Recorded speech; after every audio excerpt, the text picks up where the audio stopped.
Here's your latest headlines with Sierra Tufts from the Wayne.com studio.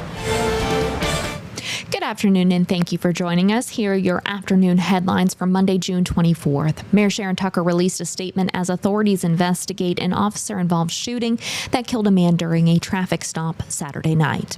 It happened just after 10:30 near the intersection of John and Hurd Streets in the southeast portion of Fort Wayne. According to the Fort Wayne Police Department, quote, actions from occupants inside the vehicle caused the officer to discharge their weapon. A man was critically hurt and taken to a hospital where he later died. The officer was not injured and has been placed on administrative leave following FWPD investigations or policy rather. Both the Fort Wayne Police Department and Indiana State Police are conducting investigations. Fort Wayne Police and the Allen County Coroner have not released the name of the victim yet, but we've learned his name was Linzel Parm. That was the name on an online tribute at the Ewell A. Wilson Center, a nonprofit that serves at-risk youth. You can see video that we took this morning of children going out to pay their respects to Linzel and memorialize him at the youth center.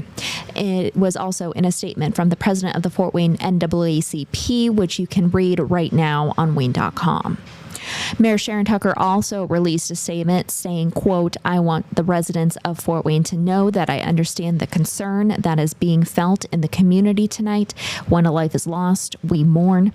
I continue to be in communication with Chief Cottle regarding last evening's officer-involved shooting. The investigation is being handled by multiple law enforcement agencies. Through this important process, we'll learn the details of what occurred. Public safety is a vital and difficult service.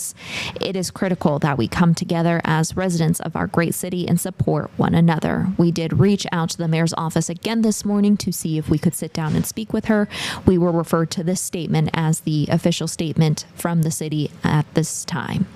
And on Wayne.com, you can read details seen in a viral video of the incident that's been shared on social media. Wayne 15 has requested official police footage and reports of the shooting from the Fort Wayne Police Department in the city of Fort Wayne.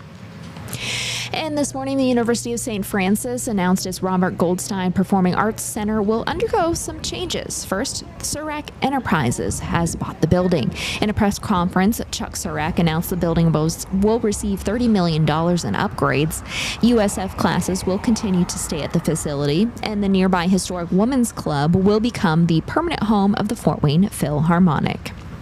And coming up later today, we are going to try to continue to learn more about that fatal Fort Wayne Police Department shooting. Look for any and all updates on the air and on Wayne.com. Plus, we'll learn more about those changes coming to the Goldstein Performing Arts Center. Plus, it is the 4-H Livestock Auction Day. Look for those updates on all the hard work the children have done in 4-H since the beginning of the year and so on and so forth on the air later today. Let's take a look at those weather headlines. However, we do have a nice break in that humidity, and we are going to continue to see average temps for the rest of the day, but there is more heat on the way.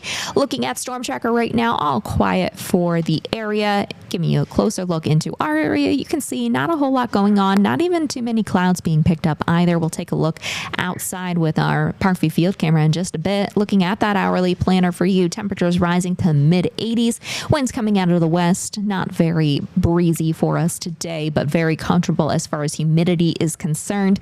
Give me a live look at Parkview Field. You can see plenty of blue skies, a little bit of cloud cover here and there, but mostly sunny for us. And again, tin caps in town this week. We'll see them a little later on. Looking at that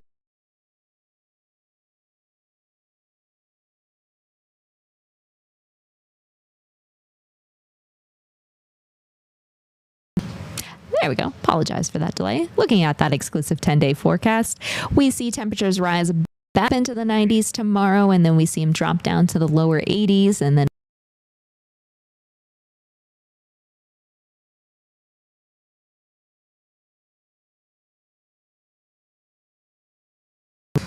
are having a tough time with technology this afternoon. My apologies. All right, back to the 10-day forecast.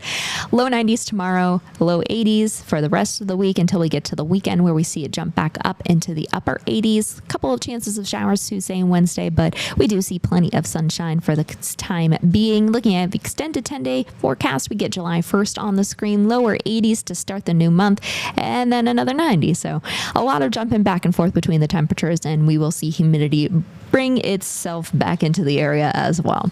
We'll see you back here at 4 p.m. We'll also see you at First at 5, News at 6, and Nightcast at 11. In the meantime, have a good afternoon.